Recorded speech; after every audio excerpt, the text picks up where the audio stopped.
Sequel 142 of the Church of Uganda at 150 years, a celebration.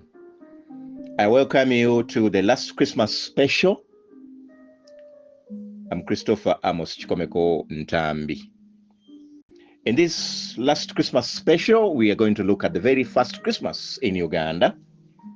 We also look at the first Christmas carol ever, as well as why do we sing Christmas carols anyway. Welcome. The first ever Christmas in Uganda was in the year 1877, and it was a tragic Christmas holiday. Why was it tragic? Because two of the missionaries who had just arrived in Uganda, one of them, Shagod Smith, had returned to Usukuma, south of Lake Tanganyika, or south of Lake Victoria, to collect the luggage he had left with their colleague T. O'Neill, who had remained in Usukuma to take care of the luggage. Now, Shagod Smith on arrival was surprised when the Chief Lukonge of the Wasukuma people, refused to hand over the luggage. And he was supported by Arabs there. And so they armed Shagod Smith, the leader of the missionaries, who was a Navy officer, a retired Navy officer, pulled up his gun and tried to shoot, but he was overcome. They shot him instead, and they also shot T. O'Neill. So we lost two lives in a very useless war, in a very useless confrontation. Luggage was not for the Usukuma people or the Arabs, but they were just acting silly. And before we knew it, two missionaries were dead, just like that. So the Reverend Charles Thomas Wilson, who remained in Buganda, definitely had a very, very, very bad and sorrowful Christmas holiday, the first in Uganda.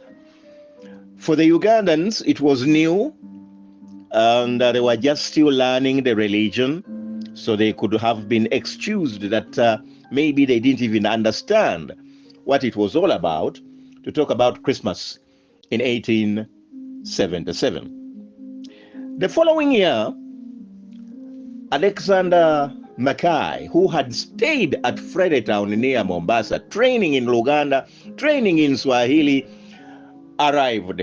He arrived in November 1878.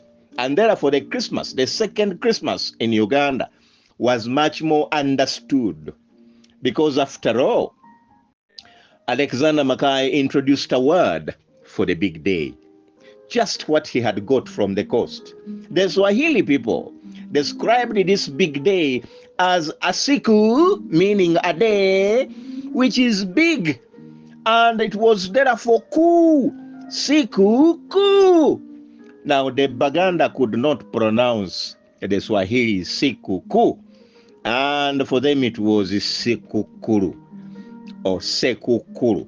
So from then on to date, the Baganda referred to Christmas Day as Sikukuru, which was a Swahili word for Sikuku. And in Swahili, it simply meant an important day. It had nothing to do with the birth of Jesus Christ as such. But anyway, the word had stuck. If you talk anywhere in Buganda today that Sekukuru onojiriawa, or where will you eat the Sikukuru, the response will be here and there, or this way and that way, meaning that the word had stuck. It has become part and parcel of the Luganda language, just like Pascha.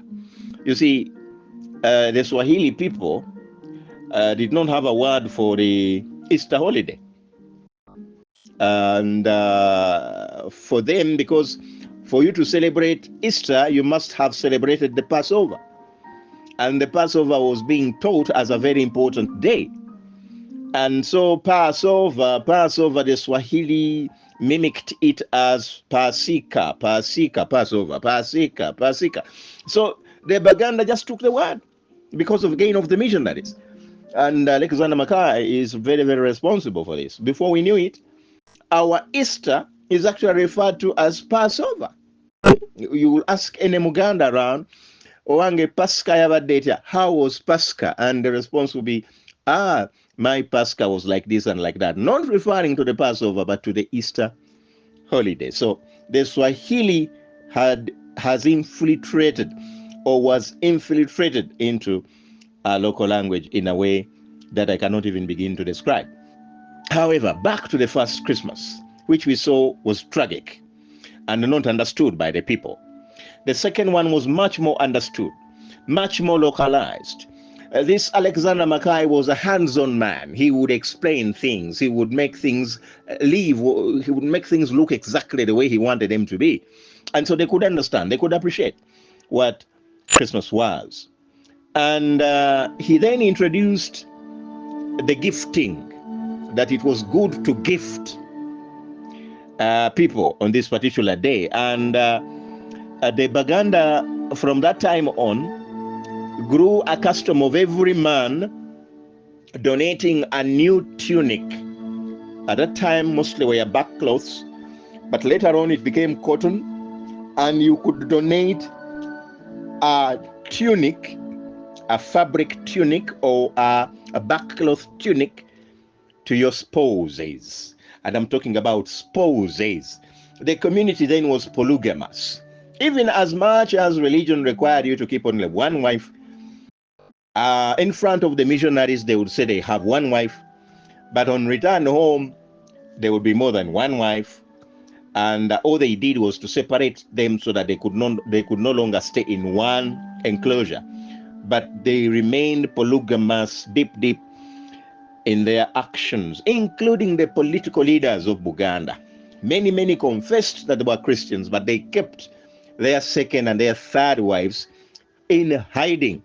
So all that they improved was they could no longer introduce them as their wives, but they were there. So the custom therefore was you give a new fabric to your wives or to your wife.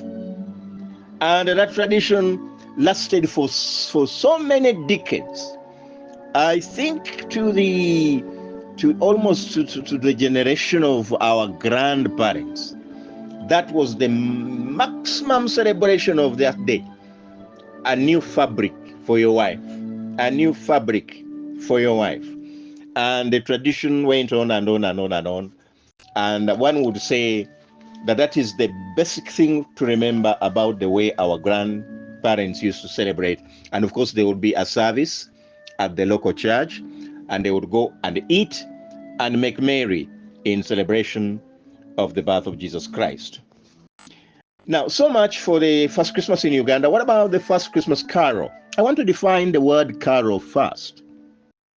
The word carol originates from the French people, and their word there is carore, meaning a popular circle dance with singing.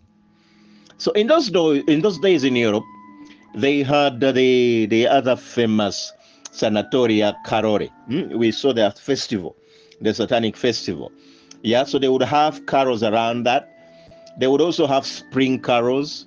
They would also have harvest carols. So carols were part and parcel of their lives. A popular circle dance with singing as you celebrate a festival. Now, there were also songs about other gods around December, and they would sing them in Latin. People were dancing around in circles during the Sanitarian carols, but they would sing in Latin because they were Romans.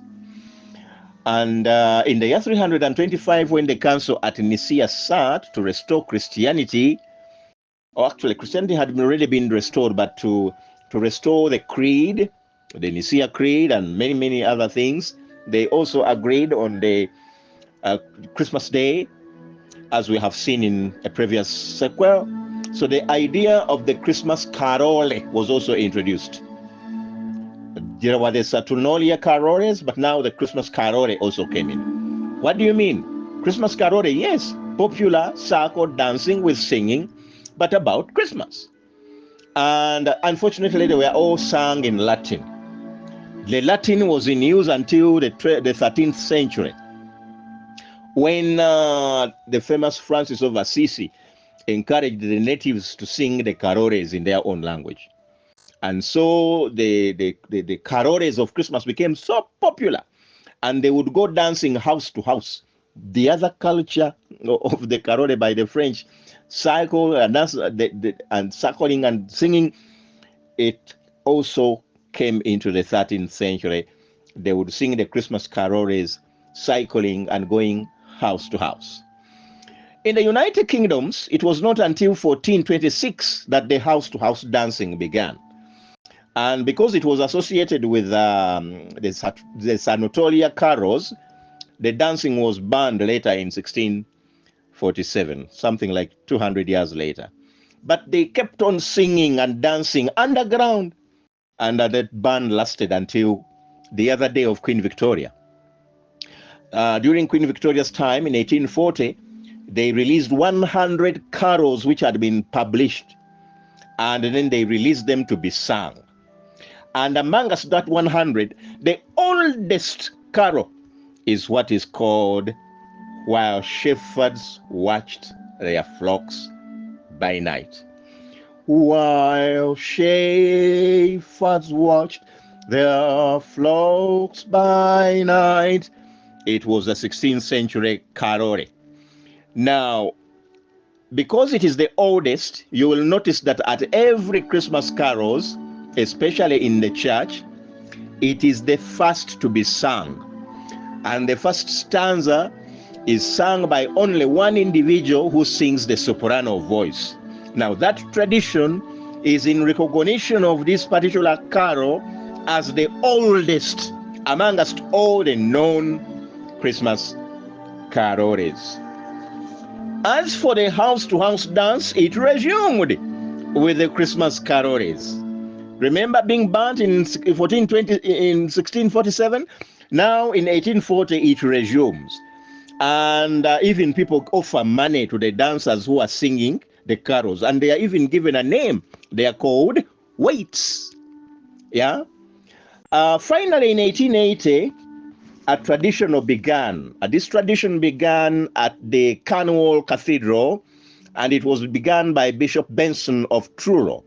He introduced a service of 9 lessons and 9 carols, which continues across the world to date. I therefore wish you a Merry Christmas, and in case the Christmas is over, I do wish you this very year we are in, the ecclesiastical year of the church, I wish you a happy year. May the good Lord bless us all.